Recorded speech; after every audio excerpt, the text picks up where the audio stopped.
Good morning, good afternoon, bonjour. Welcome to the CSPC Budget Symposium. As the tradition of every year, we have the annual Budget Symposium where representatives from various sectors, non-for-profit, industry, academia, will discuss the 2024, this year's budget, and as we call it, decode the budget and present their views and insights. Before anything, I want to acknowledge the land I'm talking to you from. Today, I am in Ottawa, which is the land of Algonquin and Anishinaabe peoples. But my home is Newmarket, Ontario, which is the traditional land and unceded territory of Wenda, Haudenosaunee, and Anishinaabe peoples. Today's symposium is in 3 sections with 15-minute break in between, and you can use the same Zoom link to attend the other sessions. The first section is the analysis of the budget. Then it's followed by industry panel and in 1 hour, and then a panel of academia, and last but certainly not the least, the panel of non-for-profit representatives. This symposium is held in webinar format. You will not be able to see each other, but you can post questions in the question box in the bottom of your Zoom window. That's a Q&A feature. Instead of repeating questions in the Q&A box, please upvote if you have similar questions, the questions that's similar to the ones that you want to ask. The chat line we prefer to be used to communicate about the technical issues, if you don't mind. But you can tweet about this by using the hashtag CSPC Budget 2024. Now, let's begin the first section of the Budget 2024 analysis, which is presented by Omar Khayyam and David Waters, who are no strangers to the audience of CSPC. In the past few years, they have been presenting the analysis of the budget. Very short and quick bio of these individuals. Omar Khayyam is the CEO of Global Advantage Consulting Group, so he holds a master's degree, arts degree, and from Faculty of Public Affairs at Carleton University. Dave Waters, who is the founder and strategic advisor of Global Advantage Consulting Group, he worked 30 years in Canadian public service, and including a dozen of years as an assistant deputy minister at Industry Canada, Treasury Board, and Finance Canada. He has a degree in economics and then law. He established Global Advantage Consulting Group and served as its CEO for many years, now supporting the firm as its strategic advisor. Without any further ado, Omar, over to you for your presentation. Thank you, Mehrdad. Sharing my screen. Oh, thank you so much for the opportunity, and many thanks to Canadian Centre for Science Policy for the opportunity to provide a keynote presentation on the budget 2024 for science and innovation, and we appreciate the years of collaboration that we have. So as Global Advantage Consulting Group, we are a 100% Canadian-owned and controlled firm focused on strategy and data analytics with a specialization in ecosystem mapping. So in today's presentation, we'll look at the budget as a primary focus and decoding that for science and innovation. There are perhaps a number of various issues across the Canadian economy, and I wouldn't expect to solve all the problems in our short presentation, but we will try to understand how budget will be perhaps impact the existing ecosystem, and what are the new interesting initiatives that exist in the budget as well that we would like to emphasize. So let's straight dive into it. We have a four-part agenda. And first, as a derivative approach, we take what is the global R&D context and what's the Canadian position within that R&D context. Very briefly, I'll turn it over to Dave for that. And then we will look at the Canadian R&D innovation performance. So that's, again, looking at the existing structure. Dave will provide an overview on that. Then I will delve into the budget 2024 as an overview, and then the impact on the ecosystem and the key stakeholders within that ecosystem. So that is going to add the layer sort of from the most recent investment perspective. And on the fourth part, we have a pathway that we think is a good approach to take to improve the research and innovation performance in Canada. So I'll turn it over to Dave for the next slide. You're on mute, Dave.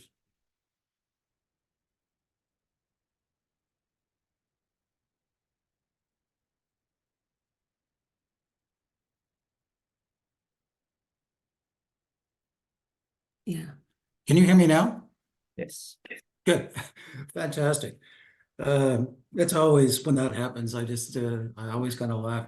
Terrific. So I'm going to start, as Omar mentioned, from the outside in. In other words, looking at Canada's position from a global perspective. And here you have a slide which shows the global R&D context. About $2.5 trillion in terms of research and development done every year. There are 3 data points that are shown on this particular schema. The size of the bubble is the total amount of R&D being done by various countries. And you can see Canada, the little red dot sort of to the left of the middle with the flag there. And the second data point on the vertical scale is, well, how many researchers do we have per million population? Canada does fairly well. We're, on the upper sort of third of that particular grouping. One of the challenges, though, is when you look at the horizontal axis, so this is research and development as a percentage of your total economic activity, standard measure in terms of the significant inputs into the research and development process. And there you'll see that Canada is lagging behind.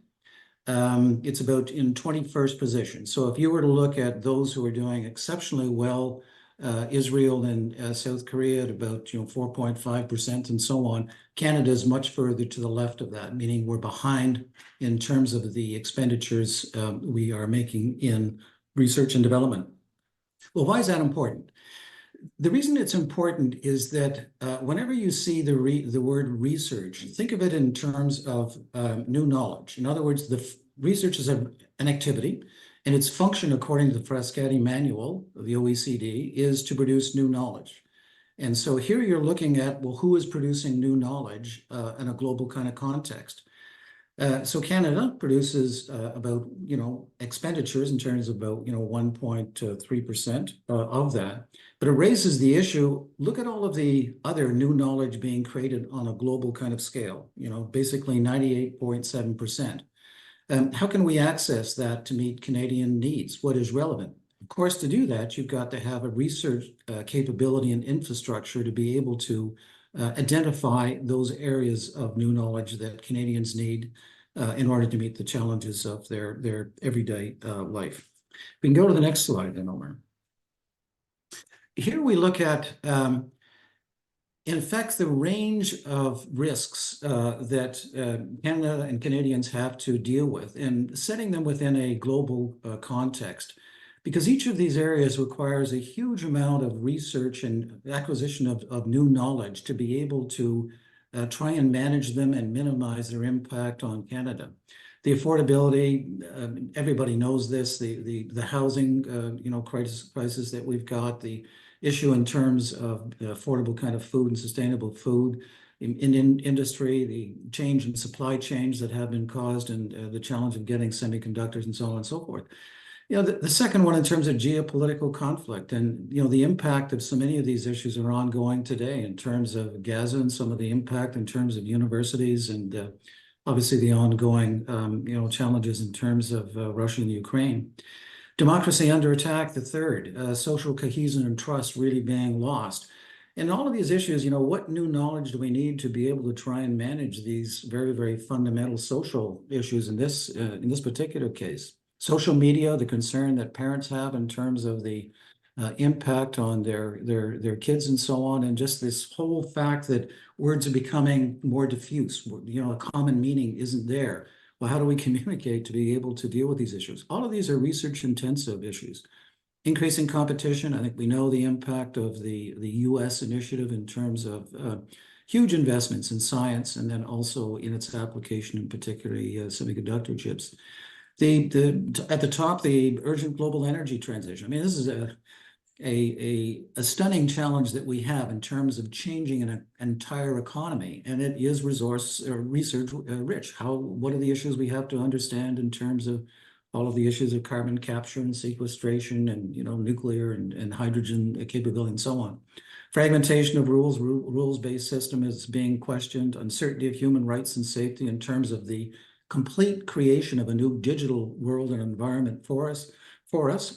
Increasing weather issues. I think many of us experience the the fires and so on, and the impact on communities in terms of not being able to get your kids go outdoors, in terms of these extreme weather kind of events and the impact on farming communities and so on. And then declining economic prosperity, and the Deputy Governor of the Bank of Canada using extreme language in terms of calling this an emergency, break the glass. This is the dominant issue in terms of our future prosperity.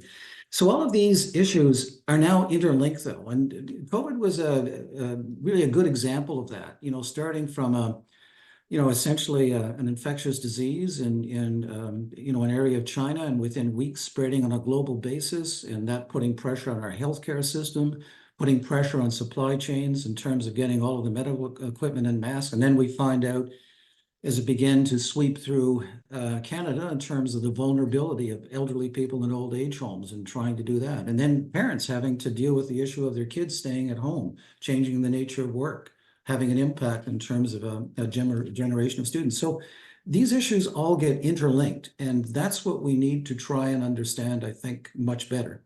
The overall conclusion, though, is that these are so challenging, government on its own is not going to be able to address these.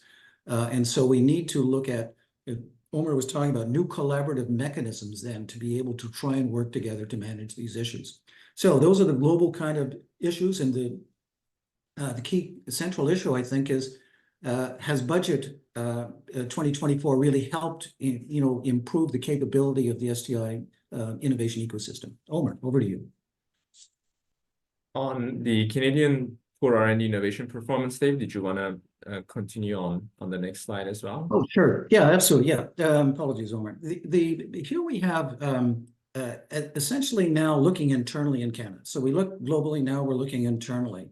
And here you have the 6 major funders of research and development in Canada. Federal government, higher education, provincial governments, the private not-for-profit sector, quite important, foreign funding, and then business sector. The issue here, though, is looking at, well, who's performing research and development in Canada? And provinces play a very minor role in this area. The dominant role is played by the higher education and in the business sector. But the structure that we have in Canada is highly, highly unusual. This structure is really at an extreme in terms of the way most countries structure the funding and the performance of their science, technology, and innovation ecosystem. So in terms of the government, $2.6 billion, most governments spend about twice that, as a proportion of their total kind of capability. In terms of the higher education sector, they actually spend about 65% less. These are the OECD averages. And in terms of the business sector, we're about 53% below. That bubble would be twice as large, in other words, if we performed and structured our STI innovation system the same as other countries. And this then raises questions about, okay, how are we going to get, a pipeline in terms of the new knowledge being created in universities into the business sector? And I think there are different vectors there. I mean, one is papers and reports and so on, and the results of experimentation. But the key issue really is the talent. It's the researchers. They're the golden kind of capability. And I think we're very happy to see the stipends for researchers actually increased in this particular budget. But how do you forge that link? Because about almost 2/3 of all researchers are in the private sector. So we need to make sure we've got that link. Final comment is just in terms of the federal government, that bubble being about half the size that it would be for most other countries. That gets to the regulatory function of government. And are we giving enough emphasis to trying to ensure that the rules that are being set for the performance of this system are adequately being addressed? Next slide, please. Yeah, here's a slide I think many of you have seen before. Basically, it looks at Canada's performance in terms of the proportion of its total economic activity that it puts into research and development relative to the OECD average. And you can see the declining line over a period of 20 plus years. Down below, you see the attempts that we've made in the past to try and address this particular issue, from Alan Rock and Jane Stewart in 2002, Joe Rotman, Bernier Flaherty, and so on, all the way up. One of the excellent ones was Tom Jenkins, that particular report, going into Baines and Barton. And then more recently, I called it the Freeland-Bresnitz kind of doctrine for a couple of years that began to set a strategy. And then finally, I think the Freeland-Bouchard, I think Frederick Bouchard has really helped a great deal in terms of funding of the academic community, but has also taken an approach which I think is novel, which may trend well. And of course, one of the recommendations in his report was that we need a new national science and innovation strategy. So we've recognized that our system isn't working. On the issue of the gap is described in terms of dollars, but it's a knowledge gap. So, I mean, if you think of it that way, then per year, we're spending less on acquiring new knowledge than the average OECD country, and our performance is decreasing. I think we're now 21st. This is a huge problem. I mean, why is this in Canada? You know, do we not really understand the value of new knowledge, the acquisition of it, diffusion of it, and use of it? So a huge kind of issue that we have. Next slide. Here, everybody's seen the data. I'm really not going to really go through it, except to just point out the Global Innovation Index, where in terms of inputs, Canada does fairly well in terms of educated population and infrastructure to be able to support science, technology, and innovation activities. On our outputs, though, we're actually really poor, as most people know. When you look at the conversion ratio, so how do we compare with how other countries are doing with their inputs to achieve the outputs? And there we're about 128 out of about 140 countries. So we're really quite poor at that. Is that a strategic issue? Is it a management issue? These are obviously core issues that need to be investigated further. And the question then is, as Omer will go through, will this budget, has it tried to address some of the imbalance that we have in our system? Omer, over to you. Thank you, Dave. So let's dive into the budget 2024 as an overview first. So when we look at the major focus areas or pillars, as you may wish to call, there are three key areas that the budget is focusing on this year. So the first one is homes and housing. I think this is one of the most sophisticated, perhaps, housing strategies that the government of Canada has come up with in this budget. There are a lot of measures and different approaches that are being taken to deal with the housing crisis that we are in and the affordability issue as well when it comes to being able to buy or rent a house. So that's the first pillar that we have noticed. The second one is about affordability of life. So this is where more of a social safety net types of initiatives are prioritized, and there is initiatives around sort of food, children's education. There are so many investments being made from an affordability of life perspective. So that's the second major focus area. And the third area is economic growth. Actually, this is as a dedicated area the budget has identified. So we have not really seen that in previous years as much compared to this year when it comes to a more overt mention of economic growth, where more specific initiatives on research and innovation, some initiatives on productivity focused and enhancing types of new measures, entrepreneurship. There are investment tax credits. Some of them are to be implemented. Some of them are new. And there are various new approaches when it comes to, I think, governance and collaboration between provinces and the federal government, as well as looking at the internal trade barriers, for example. It's just one of the new measures. But there's a lot in the budget. I think that's one thing to acknowledge. It's about 430-page paper. And when we look at the comparison of this budget on a net fiscal impact basis, we have the chart here looking at the last 9 budgets of the Trudeau government. This has been the 9th one. And in the middle of it, you see a huge amount of spending for COVID response, because that was a very unprecedented time that we had to deal with, as well as globally as a planet. But in the Canadian context, there's been lots of, I think, necessary investments that have been made. And then gradually you can see in budget 2021, 22, 23, 24, there's been some reduction in the spending. And that when we look at budget 2021, still it's the largest budget in Canadian history. And the last three budgets from a net fiscal impact perspective are about the same. So there's still a substantial amount of spending in the budget that have been proposed. And when we look at the next 2 years, and this is a lens that we add to our budget analysis, looking at the immediate 2 years and how that's going to impact, because those are the ones that will hit the road right away. We have $12.9 billion over the next 2 years. However, the 12.9 billion is not necessarily new spending. So I'm going to explain now in a chapter view of the budget. So we have, in response to some of the risks that Dave has mentioned in the global risks picture, budget is trying to respond to some of these immediate challenges. And it's the way it works in a way of looking at the next 5 fiscal years. So we have that over a certain period of time. And we have a new spending of $53 billion in that next 5 years. So this is the top line number that you may have already seen from news outlets. And if you look at the next 2 fiscal years, that's $22.4 billion. The difference why we have 22.4 and 12.9 is because, as you can see in the chapter 8, there's a tax fairness for every generation. So government is hoping to create some revenues back into some of these new spending measures that are described in the first 7 chapters of the budget.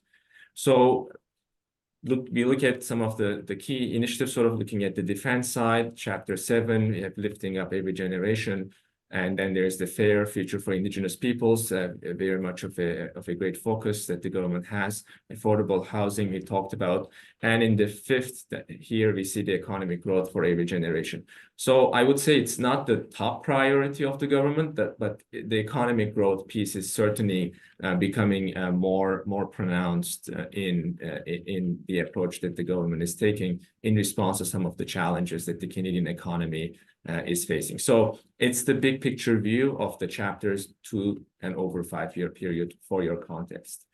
When we look at the R&D innovation piece within that big picture, according to our analysis, we have found $8.1 billion going towards R&D and innovation initiatives over the next 5 years. And this is 170% increase compared to the previous budget 2023 analysis and presentation that we have provided. So certainly there's an uptick in the amount of focus that is being provided to research, development and innovation area. And the top one of those is on AI. Actually, this is seen one of the key areas of growth for Canadian economy. There's $2.4 billion put into that. Most of it is for compute, about $2 billion. And there is some for adoption of AI into certain critical sectors of the economy. Agriculture is one of them, as mentioned in the budget. And some of them are focused on AI startups. But if you look at the next 2 fiscal years, which is shown in dark blue, the amount of money that's going into that area is quite small. Over the 5-year period, it is expected to increase, but at the same time, we have an election coming up before or around that time that it happens. For the research support, I think this has been very much welcomed by the research community in Canada, is about enhancing research support. So there's $1.8 billion. Again, the same issue of sort of front end and back end for granting councils, budgetary top-up being a focus, and that is expected to channel towards universities and perhaps partially colleges, but primarily universities. And then we have investing in home-ground research talent, as Dave mentioned. This has been a very much of a need. Myself being a graduate student and a lot of PhD student friends who have had many difficulties in sort of being able to afford the life while they were dedicated a certain amount of time to their graduate studies. So there's increased grant and scholarships and so on and so forth within that measure. On the fourth, we've noticed nuclear energy, nuclear research and environmental remediation being the top one. The fifth is probably one of the best initiatives that, in my opinion, that the government has come up with, which is about incentivizing more innovation and productivity by allowing businesses to immediately expand some of the expenditures and investments that they make for spurring that. So this is primarily a tax initiative. But if I filed patent or if I looked at automating some of my processes, we will see the details on the implementation side, but looking at the budget language, this should have an immediate impact for supporting innovation. The next one is about boosting R&D and intellectual property retention. So, and this is targeted around SHRED program, which is in its second year, I believe, and the review and consultation process to improve this important program is underway. Then the final one I'm going to mention, and there are a number of smaller initiatives, as you can see in the chart, is the world-leading research infrastructure. So that's where we have a number of really great areas of research that Canada excels in. Triumph is an example. Canary, there are, I think, 5 or 6 organizations that got support from a research infrastructure perspective. On the next one, in summary, how big is a focus R&D? How big of a focus is R&D innovation in the budget? So over the next 2 years, $22.4 billion new spending, and we have $3 billion, about 14% of that for R&D and innovation. So it's a fairly sizable, I think, investment going into this area. Now let's look into the impact of the budget on each stakeholder group at a high level, also considering the time that we have, and then we would like to open it up for Q&A and some discussion. So at the right-hand side, you see our concept of an ecosystem map at a very basic level. So to describe the way that I'm going to go about explaining the impact on the stakeholders is looking at the federal government, provincial governments were mentioned in this space for increased collaboration, universities and colleges, intermediaries, networks, not-for-profit types of organizations, private sector, and then the global market. So that's the order in which I would like to go about just this high-level overview of the impact. So here in this visual, we're looking at the federal government, science-based departments and agencies to be able to understand their R&D activity a little bit better. On the right-hand side, we have the National Research Council, including the IRAP budget, is the largest research and development organization in the federal family, actually one of the largest in the Canadian context, both intramural, so inside the NRC, but also extramural, especially through the IRAP program. So that's a key organization. And then we have the blue bubbles where we have the other key science departments and agencies. So we have Agriculture, Agri-Food Canada, NRCan, DND, ECCC, all have different Innovation Science, Economic Development Canada, all have varying degrees of support for research when it comes to conducting it internally versus providing sources to organizations to conduct research externally. So one of the key, I think, aspects is the amount of government performance of R&D within the government, and that's one of the things that Dave mentioned. Compared to the OECD, we're not near where those measures are, so government could conduct more R&D internally to look at the needs that the Canadians need, and that may not be captured by any other stakeholder group per se, for example, safety regulations and so on and so forth. And on the extramural side, the key organizations are the granting agencies, as you can see in more of a green color. So the CIHR, NSERC, SHRC, and CFI are very important organizations that support all levels of research, from natural sciences to health to humanities and arts and social sciences, into research infrastructure as well. One of the key issues that we have noticed, I think this is really largely acknowledged by the community, is an issue of fragmentation. So we have a lot of programs in the system from a federal support perspective for research and innovation. And on the left-hand side, you have the innovation and growth-focused ones. I covered the grant, the science-based departments and agencies piece a little bit, but there are some interesting measures in the budget that implicate, for example, regional development agencies. So they are called in to help out with some of the AI adoption into the economy. In addition to that, there's boosting regional activities. I think that's a separate measure than AI for RDAs. The Superclasses program has been acknowledged, and that's up and running. The SHRED program is mentioned at Finance Canada and CRA, NRC IRAP is also mentioned. And there's a new National Space Council that is being announced. There's an update on the Innovation Asset Collective. Just I think earlier this year, there's been new work and advancements into the IP and intellectual property and patents and so on, focus from a Canadian perspective. And there are two interesting updates on new Crown corporations, although they have been announced previously.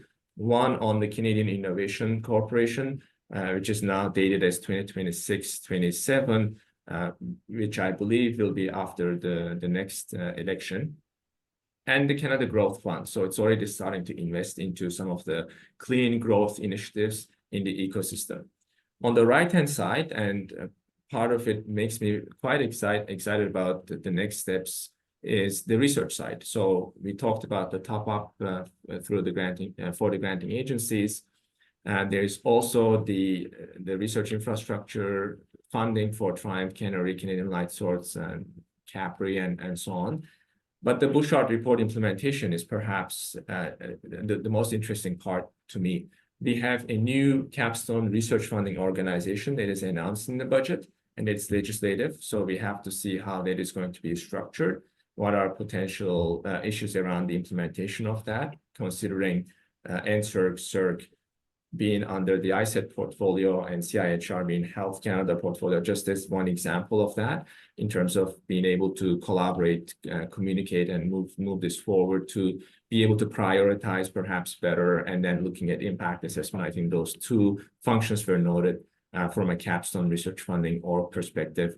On the second one, we have a new Council on Science and Innovation that has been announced. Again, how is this going to be structured, formed, who will be part of the council, and then the important work that is going to result from the council will hopefully be a robust strategy for science, technology, and innovation in Canada. So that is also, I think, something we have to be looking at as a community to ensure that the strategy is really inclusive of both the science side, technology side, innovation side, as well as focus on commercialization and impact for the lives of Canadians, but also in markets, in especially global markets, which I'm going to get into in a little bit of time. So it's an exciting budget, and I think we should be working together to advance it forward. Here's a program review in terms of Canadian R&D innovation. There are many programs. These are the major ones, looking at the Finance Canada main estimates. The Strategic Innovation Fund is the largest program. After the SHRED, so this is not looking at the tax piece, it's more about direct support, funding, and so on into the R&D innovation. It's $2.4 billion a year. Then we have the granting agencies. They will grow, I think, in a fairly good amount in the next few years as the 5-year budget and beyond supports that. We have NRC IRAP, as mentioned, and Digital Research Infrastructure Strategy, Canada Digital Adoption Program, Global Innovation Clusters, so you can see all of that. One of the things that was interesting to me was we have not seen a mention of the CFI, the CDAP, MyTax, or STTC, the Sustainable Development Technology Canada, in the budget 2024. However, there is a strategic science fund that is being noted where many of the organizations, I think 24, were funded through that new program, including MyTax, Genome Canada, and others were part of that SSF group. So it's an important picture to keep in mind. And one of the aspects of that, I think, is how do we ensure that the programs can work better together to optimize the system a bit better? How can we hand over from the research side all the way into the innovation side and impact. And I think that progression is quite important for Canadian success, and then to be able to increase some of the economic measures over time. Here, there are key measures impacting the universities and colleges. So in addition to what we talked about, the 1.8 billion granting agency support, there are also other measures directly impacting the higher education sector. So there's 1.1 billion to increase student grants and loans for the academic year. So that's very, I think, important. And I think another interesting part was how some of the certain trades, such as nurses, doctors, and other skilled trades, can be incentivized to move to remote and rural areas of the country, and that can allow them to write off their student loans. That I found quite interesting, to be able to perhaps disperse talent across Canada in a perhaps more balanced way than perhaps just big centers of sort of big cities. There is also support for shelter allowances by the Canada Student Financial Assistance Program, and there's also support directly for student housing in the budget. So let's take a look at the private sector for a second. And this is a big piece. Obviously, private sector is where innovation happens, where majority of employment happens. And the amount of investments that they put in research and development is a strong indicator of innovative performance. It's just one measure. There are many others that you can certainly include to look at that in a more holistic way. And I think that's certainly what we need to do. But if you look at the top 100 R&D corporate performers, and this is one of the data sets it's important to take a look.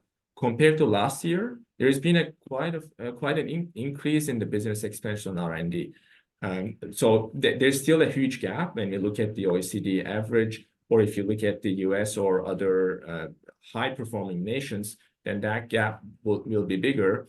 But from the industry perspective, we have pharmaceutical and IT sectors as the most R&D intensive.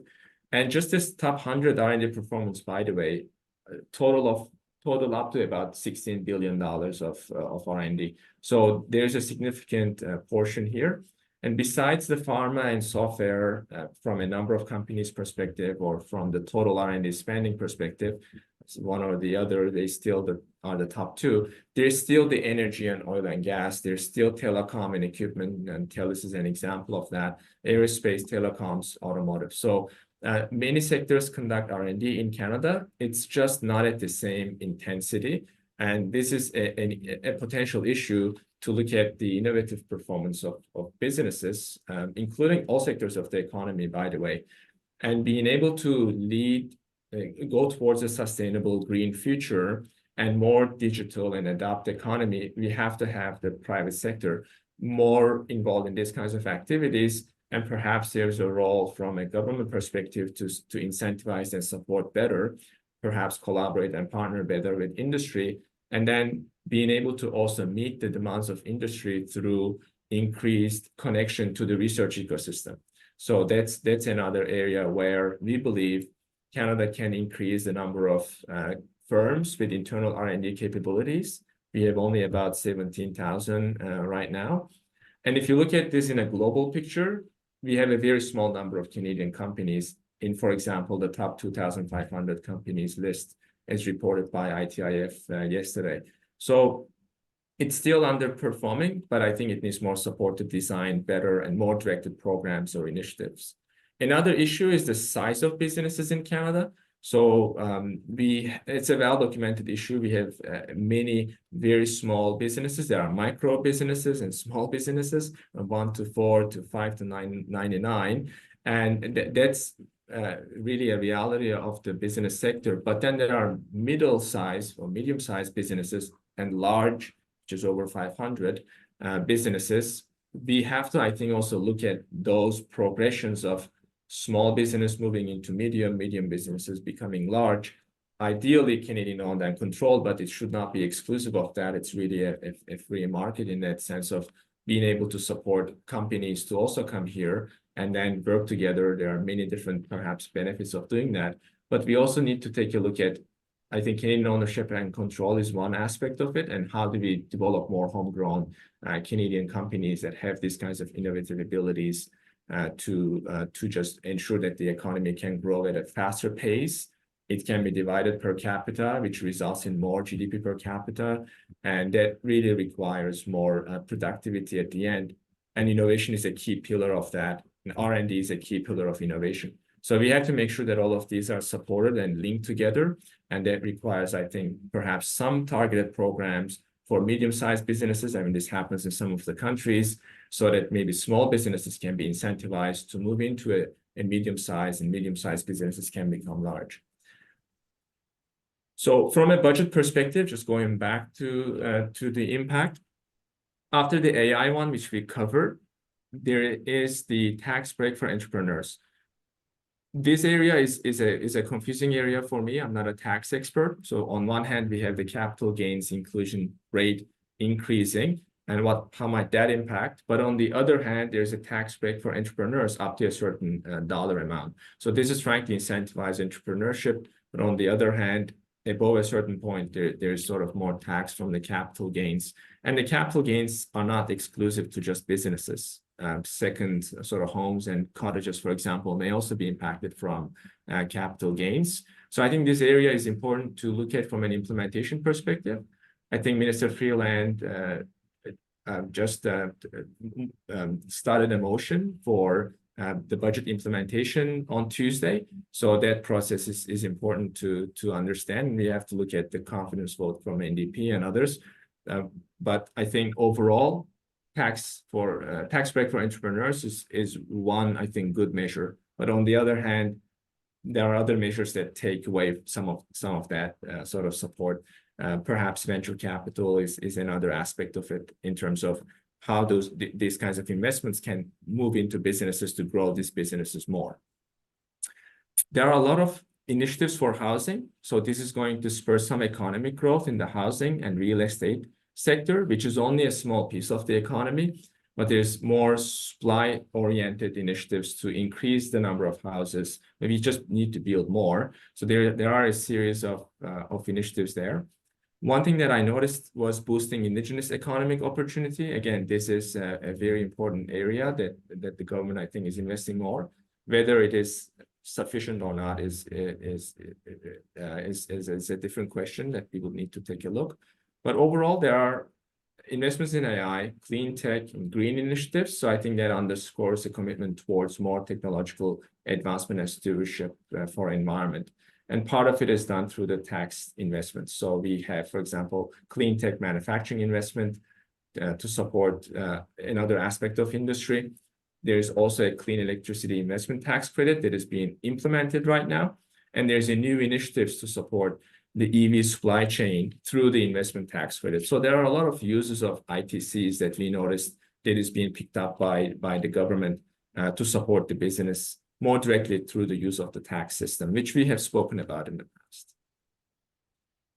So I have two more slides and I'll turn it over to Dave. And this is about the export pictures. So we have a reliance on the US market. And I think this has been a blessing overall for the Canadian economy to grow. And the exports account for about 35% of Canadian GDP. So it's a very important aspect of public policy.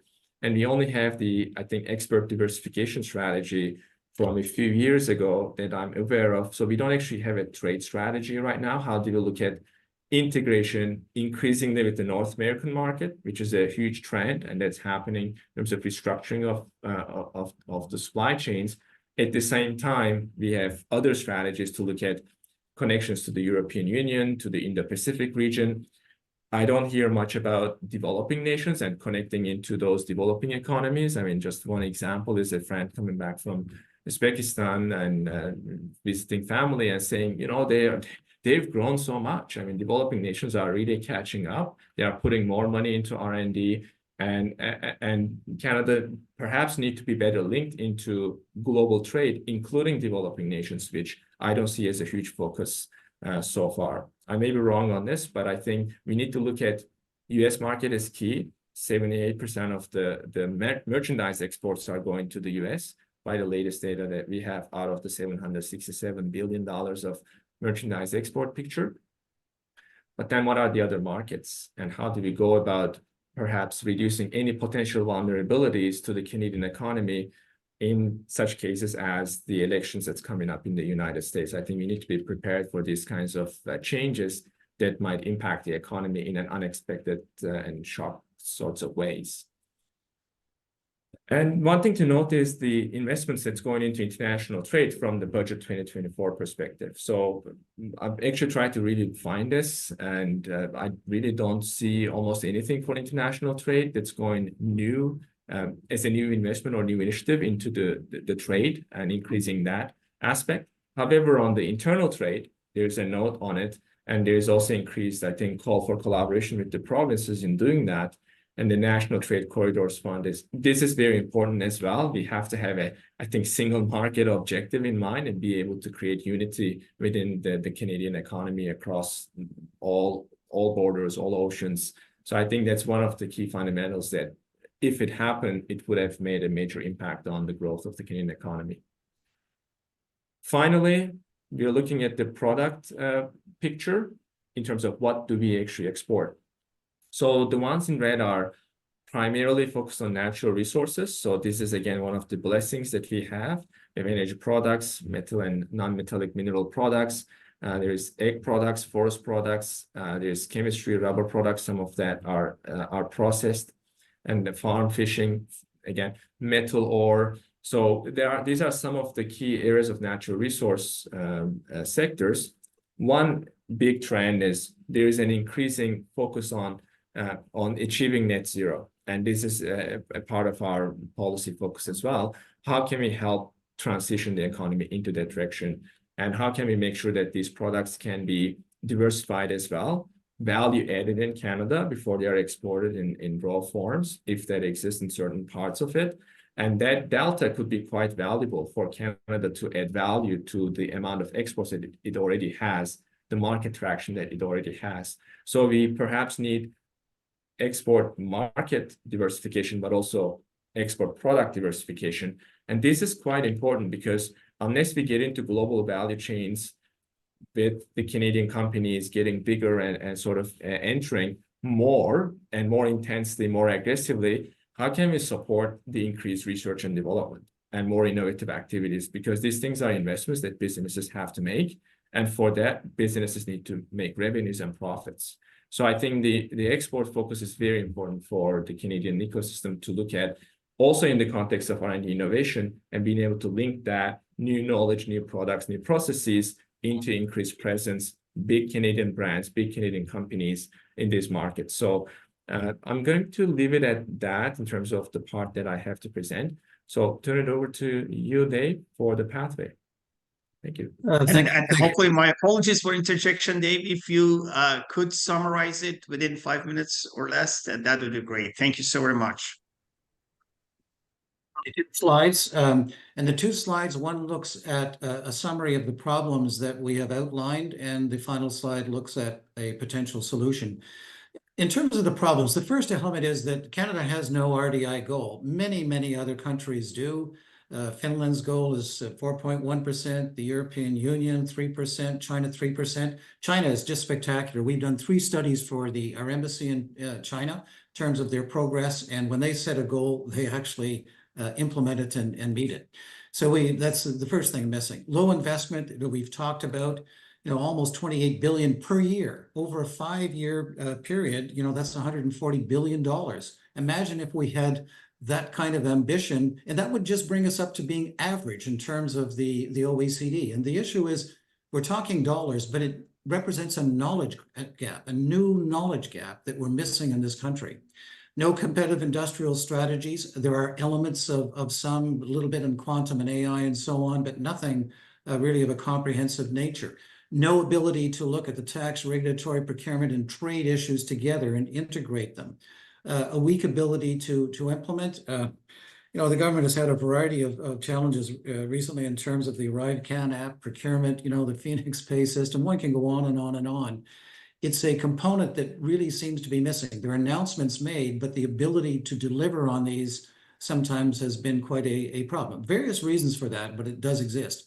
We're not having enough of a competitive lens. I think the ITIF event last night looked at a number of these kinds of issues, and we're just lagging that more aggressive, let's get out and access markets, as Omer has described. We don't have the capacity to measure RDI performance. I work with Neil Bauer in a study internal to Treasury Board on about, we were reducing the number of programs. Each program had a different set of metrics. And you can't make cross comparisons to know where you're getting the greatest benefit if you've got these different systems of metrics and KPIs you're trying to deal with. Poor coordination, the fragmentation issue. I think Omer has really talked about that extraordinarily well. The scale up and growth, this issue in terms of foreign M&Es as well. We need to be careful about the negotiation of the benefits to Canada that we want. And finally, the issue of, no effective leadership. Who do you talk to in the government in terms of so many of these issues? I mean, it's fragmented, as we've been kind of pointing out, and it makes it very, very difficult to go in on a holistic basis to them. Final slide then, which is the possible solution that we think that we really might try and approach. There are 4 areas here: net zero industrial strategy, trade strategy, R&D innovation strategy, and skills strategy that need to be integrated together and looked at holistically. Right now, fortunately, we have a government in this budget on number 3 that has said, we're going to develop a new national science and innovation strategy. Terrific. But now we need to supplement that with industrial strategies, with trade strategies, and with skills strategies. The central organizing feature, I think, could build on the experience we had with the economic strategy tables of a number of years ago, which were done on a sectoral basis. Then you had a brilliant report, in my view, by Monique Leroux, who looked at an industry strategy council report on how all of these would fit together in terms of advancing Canadian industry to support prosperity. So, widespread equality, sustainable prosperity. I thought she did an excellent job. And I think that idea of a permanent economic strategy table, business, governments, academic, and the not-for-profit sector would be a key way to actually develop this. You can't do it on an ad hoc basis. You can't look, we need a bioeconomy strategy, and every 6 years, maybe you have a look at it. You need to be linked up with these industries and with the academic community and value chain and the business community on an ongoing basis to be able to deal with these issues as they arise. I don't think I'll go into the various components in terms of which industry sectors. We have some ideas on that, what markets we should be selling to. I think Omer did a great job in identifying what those might be. Where will we innovate? We think more attention should be given to collectively looking at research, through consortia and making it available to all. We tend to do it more on a one-off basis, firm by firm.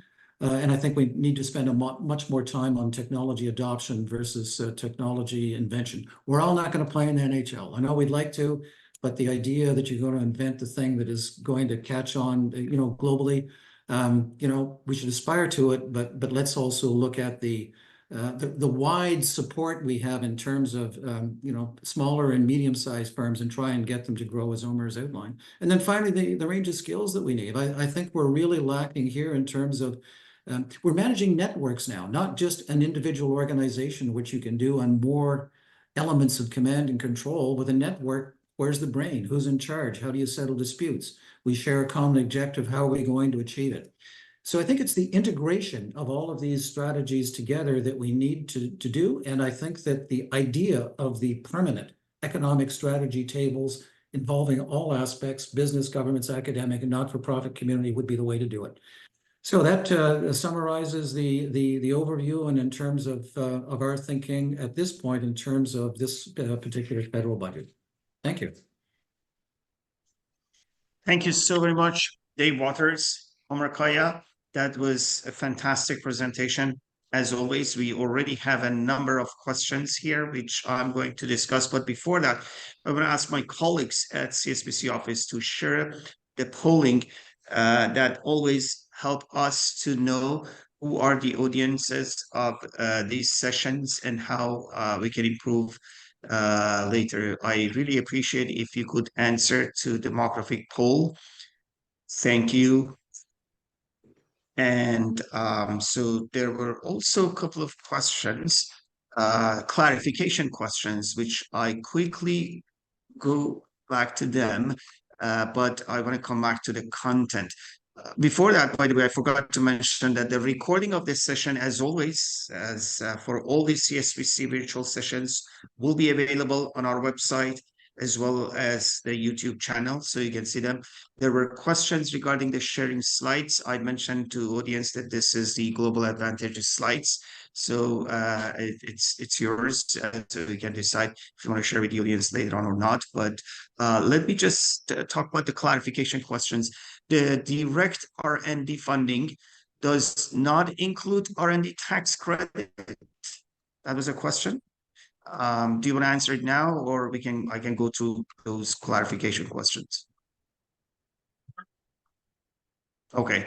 The next one was about, I think, Sustainable Digital Technology Canada.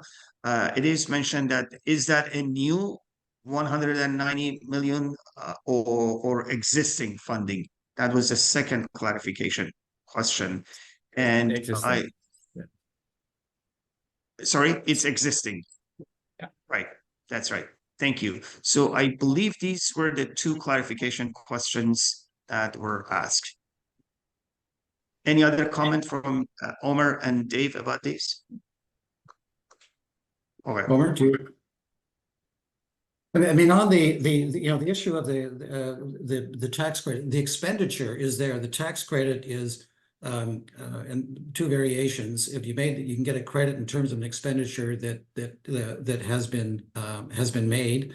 And as a small business, I had actually received that on behalf of Global Advantage, very small amounts, very laborious process to actually go through, because I work with a college, and they expected that I would have staff with coats and test tubes and clipboards, and that's not the way research actually works on the ground when you're working as a small business.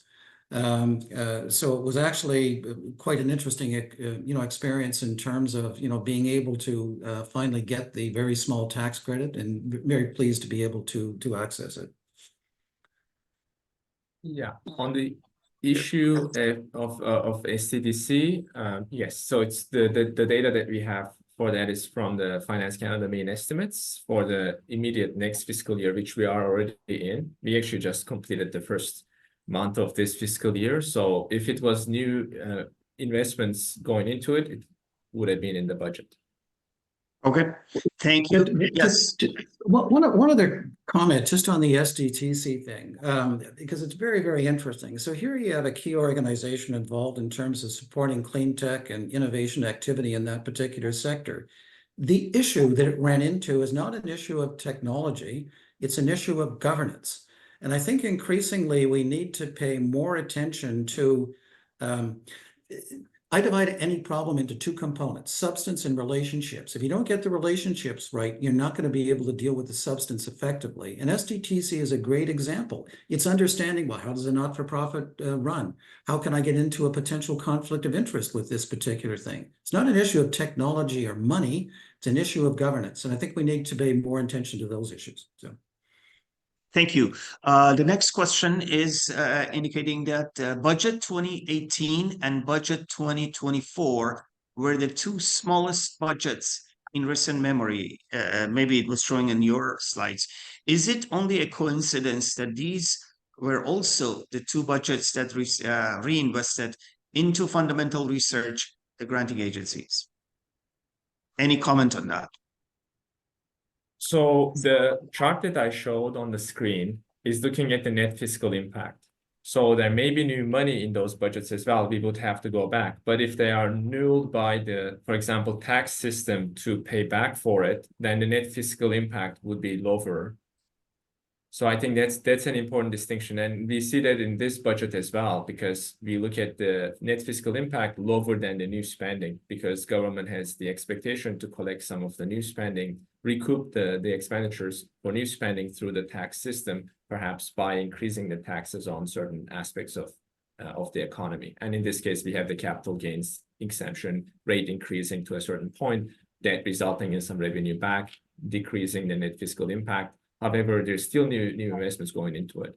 So I think going back to 2017-18, we would have to look at the amount that was given to, I think the innovation and skills plan is probably what our colleague is thinking about, and understand that aspect a bit better. So this is a comparator just from a net fiscal impact perspective. But Dave, yeah, anything else you would like to add on this? Oh, no, I think that's, I think you're good. So the next question is from Jeff Westmore. He's asking that you say, I mean, the presenters, this is an exciting budget. I think, by the way, my assumption is you referred to the investment in STI in exciting budget. Anyway, so here's the question. But big picture, is it our debt is over 1 trillion and we spent more on debt service, 54 billion, than we do on healthcare transfers to the provinces. And on provincial debt, and how long until Canada's credit rating is lowered, like happened in the US last year? Any comment about exciting budget based on this? Do you want to go ahead, Omer? I've got a comment, but Go for it, please. Yeah. Yeah, there were some exciting. I know Jeff Passmore. He's a friend, and it's a good question. There are some exciting elements. I mean, again, in terms of the stipend increase, I mean, this was crazy. This was absolutely nuts, and finally getting that, catching up with inflation, I thought, is extraordinarily. Important to be able to do that. In terms of the broader issues about the amount of debt we have, I mean, yeah, this is a huge intergenerational issue that's going to be passed on to future generations. You should only be paying for things that you can afford primarily. Then there are a few exceptions to that, and then have some guidelines that you can kind of keep as you're trying to balance the expenditure and the revenue kind of side. But there's a sense that I mean, governments around the world are just in, building up huge amounts of debt, pushing out private capital in terms of so many, particular kinds of initiatives. So yeah, I mean, there's an overhanging issue here that we're all going to have to deal with. The impact is that I think you're going to find a period of restraint coming very, very quickly. I mean, already we've seen small elements of this, but I think it's going to get broader and broader. I mean, arguably, in terms of budgets, we're putting ourselves into painting ourselves into a corner here, and we need to look longer term, to see, well, what do we need to do to get out? And the primary thing is less consumption and more investment. And if I may comment on that, Omer, I know that my limited knowledge on the budget issues. So, as per capita or by as a percentage of GDP, among the G7 nations, Canada's debt is relatively low. And please correct me if that's a mistake, Dave. Over to you. Right. I think there's a great analysis at the finance department. It's part of the budget as well. So in terms of debt to GDP ratio compared to G7, that's one of the measures I think that's also in this budget. We are, I think, the lowest, but at the same time, we are still paying more because money is not free. You have to service the debt, and then there is the interest rate. They have been still larger than the lower interest rates that we have experienced. So the more we borrow, the more we have to pay back. So I think the comment that's made by Jeff is certainly something that we have to think about, because somebody has to pay for that money. No money is free. So I think that's certainly an issue. But when you look at the globe, maybe we have a smaller problem, but still it's a problem, and we have to address that and find ways to make sure that my parents don't eat and then I pay for the food, right, Dave? I think that's a great example that you give sometimes. And the other aspect is around the excitement. So if you look at the last budget, there was almost nothing for research or innovation. Literally, we had difficulty actually presenting, well, what can we present? It's not much to talk about. This year, there's more. I think that's a good news, but it's still very small amount when you think about the gap that we have and the amount of work that we have to do to make sure that Canada is more competitive. We're just nowhere near to filling that kind of gap. And the other part is we've been calling for a strategy for many years, and now it's announced. So we have to make sure that collectively as a community, we can follow up on that and do a great job at that. And I think that's just an initial piece. You have to have a strategy for running any organization or any, and I think a country needs a strategy. It's not the end goal, because strategy then has to be implemented with a plan, and we have to also have that laid out and clarified. But it's a starting point, and I think we have to build some positivity and excitement and opportunistic thinking within our community to be able to act on that on a timely fashion. Thank you very much, Omar. And Martin Taylor is asking, what international models might best inform Canada's approach to restructuring our S&T strategic governance? You want me to start off with one example, Omar? One of the organizations that I find really fascinating is found in Germany, and it's not the standard, ones of the major research organizations. It's actually an association of business associations. It was established in 1954. I think it's been a key element in terms of the growth of the German Mittelstand. And what it does is collective pre-competitive research. I mentioned that in Canada, we tend to do research on a one-off basis, either the firm doing it internally, a firm, working with a university. And I realized there are a few nascent kind of consortia being developed. But in Germany, they have this structured. There are 50,000 members, firms that are members of it's called AIF. And it does pre-competitive research and makes the results available to everybody. So everybody can then take that up, adopt it in terms of their company and develop it further. The other thing they found is that firms, when you involve them in a collective approach as opposed to an individual one-off approach, find out, wow, we can form a new partnership here. We can form a new structure here to be able to carry out what I'm doing, linked to yours, and be successful. To me, this is one of the things that we're missing. In other words, we still look at innovation in terms of an individual thing or an individual process. In my view, we should be looking at innovation in a value chain from start to finish, getting all the way into an international market. And where along that chain do you need to innovate in order to be successful? So, yeah, I think there are different approaches that we could look at. So that's just one. Right. I think it's important to think about the sectors and look at the models perhaps around sectors that make sense for Canada to consider. I mean, it's an example of agriculture, and one of the, I think, sectors that is quite productive, actually, one of the very well-performing sectors. So if you think about, I think, certain types of challenges to begin with, perhaps the agriculture sector is facing, then looking at international models to solve a particular problem within a particular sector, we would be more targeted perhaps than perhaps broader thinking about certain countries.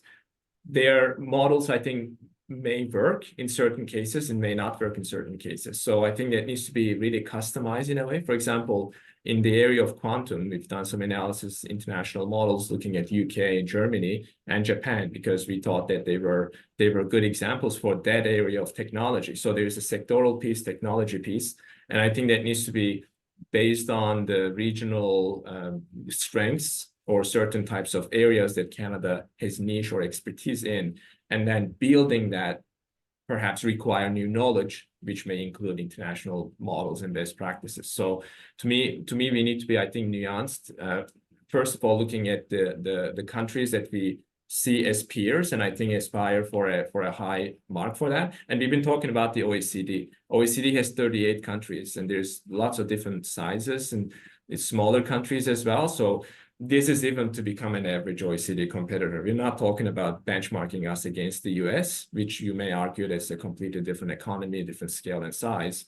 But that's the starting point. And I think step by step, we have to then grow it further into just a better position. And I think that's just required for a country to do in a serious way. Thank you. Another question is, are there examples of sectors that would be good targets for developing models for better coordination between the different pieces, RDI, skills, trade. I guess that goes to your presentation last slide, Dave, about the coordination between different sectors. Has actually touched on a number of them. I would actually begin by looking at the, and I think in total they ended up with about six sector tables. You know, the whole green economy, digital economy, smart manufacturing, natural resources, agriculture. Those are key sectors that come to mind right away. And the key element there is having a permanent structure between the business community, government, academia, and the related not-for-profits on a, like a monthly basis. I mean, you need a separate organization that is meeting and looking and addressing the sequence of activities and challenges being faced. You can't do everything. In other words, it has to be multi-year. This year, you may not look at tax issues. You may be focused on procurement, or you may be focused on, rationalizing some of the spending programs, or, for example, the SHRED program that's under review right now in Finance Canada. So you begin to indicate, here's what we're going to do this year, next year, and the following year, but you do it on an integrated basis. And I think the model that we had developed offers a fair amount of opportunity. And again, I just want to stress that comprehensive umbrella report that Monique Leroux did in talking about some of these issues, because it was done post-COVID. How are we going to, or during the COVID period, and then how are we going to get out of COVID? I would recommend people go back and have a look at that report. I think it had a lot to offer. Thank you. There is a comment by Jeff, Jeff Lismore, saying that perhaps the dollar is better spent on RD&D, focused on products that has international market ones, and also low carbon intensity products. If that's a comment, no question. If you have any further thoughts on that. Well, I think we also have to look at services exports. That's one of the growing parts of the export picture. We show the merchandise side of it. So certainly to acknowledge that. And when you think about, a consulting company like ours, how do we become a global company like McKinsey, and that becomes an exporting firm? And we don't have a big 5 kind of Canadian owned and controlled company. So I think that's one example. I mean, how do we have a Canadian IKEA, right? So I think that is required to grow. And part of that is really looking at the services producing industries as well as the goods side of the economy. Yeah, and just Omer is absolutely right. I mean, the Canadian economy is somewhere between 75, 78% service industry. Much of the STI structure we constructed is primarily built around producing new products, and absolutely that needs to be done. But most of the big firms, as you know today, are in the service sector, and Canada needs to understand, well, what do we need to grow innovative businesses in the service sector? So I agree very much with Omer. Okay, that's great. Thank you. That brings us to the end of this section of the symposium. There is a poll, feedback poll, that please answer to that. The next section, thank you. The feedback poll is now on. We appreciate your response to this. And if you want to comment on that, please do so. And we always listen to your suggestions and ideas. The next section is the panel from industry and business commentators. We'll start at 1:30. Over the course of the next 3 sections, we have a magnificent line of speakers for you to comment from different sectors, and I really appreciate your attendance to this and your participation. Stay tuned. There will be slides. You can take a health break and come back at 1:30 with industry and business panel. Once again, I want to thank Omer and Dave for excellent presentation. And if you wish to stay on for commenting later on the other panels, by all means, please. Thank you, and I look forward to see you also. Thank you very much, Thank you for your time and patience. Thank you.